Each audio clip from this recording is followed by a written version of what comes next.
décide en toute souveraineté du retrait sans délai. Dès les premières heures de l'annonce du retrait sans délai du Burkina Faso, du Mali et du Niger de la CEDEAO, l'organisation régionale ouest-africaine oppose une fin de non-recevoir, brandissant les clauses de l'article 91. Cet article du traité de la CEDEAO dispose que les pays membres restent tenus par leurs obligations pendant une période d'1 an après avoir notifié leur retrait. En réponse à cet article qui veut le maintien de ces 3 pays désormais réunis en confédération, Ouagadougou déclare que l'instance sous-régionale a perdu ce droit quand elle a fait le choix d'imposer des sanctions économiques et financières dès l'arrivée au pouvoir des militaires dans les 3 pays de l'AES. Selon Karamoko Jean-Marie Traoré, il s'agit de sanctions illégales qui visent à détruire les économies des 3 nations car prises en dehors des dispositions prévues par les textes de la CEDEAO. Je souhaite donc que ces moments soient pour nous une histoire que nous allons écrire pour l'AES, mais surtout pour l'Afrique.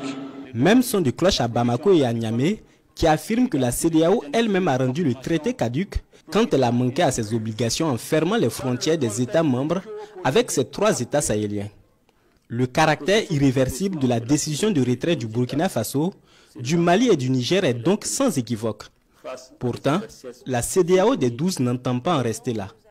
Pour dissuader les États de l'AES, elle décide à Abuja au Nigeria, lors de sa 65e session ordinaire du 7 juillet 2024, de mandater les présidents sénégalais et togolais comme facilitateurs avec pour mission principale de négocier le retour des 3 pays dans l'instance sous-régionale ouest-africaine.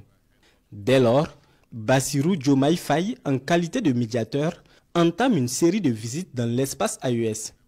D'abord à Bamako, puis à Ouagadougou avec un résultat plus ou moins mitigé. Je comprends aujourd'hui que les positions soient quelque peu figées, mais je perçois dans chacune de ces positions-là, ou les tenants de ces positions, une fenêtre d'ouverture qui peut permettre de nouer un fil, si tenu soit-il, du dialogue. On le constate aujourd'hui au niveau de la CEDEAO que les portes du dialogue sont certes fermées, mais qu'il ne nous faut pas non plus fermer les fenêtres et tirer les rideaux pour permettre à des pays qui sont un peu plus éloignés sur le plan physique des théâtres d'opération liés à l'insécurité de comprendre ce que les pays qui le vivent directement sur le terrain sont en train de vivre. Les chefs d'État de la CEDEAO restent confiants et satisfaits jusque-là de la médiation du président Faye.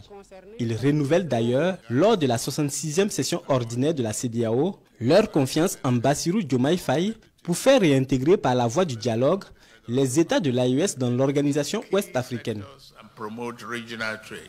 15 décembre 2024. Nous sommes jour J-45 de l'échéance prévue par l'article 91 de la CEDEAO. Au même moment, les chefs d'État de l'instance en session ordinaire proposent une prolongation de 6 mois. Peine perdue, clament les chefs d'État de l'AES.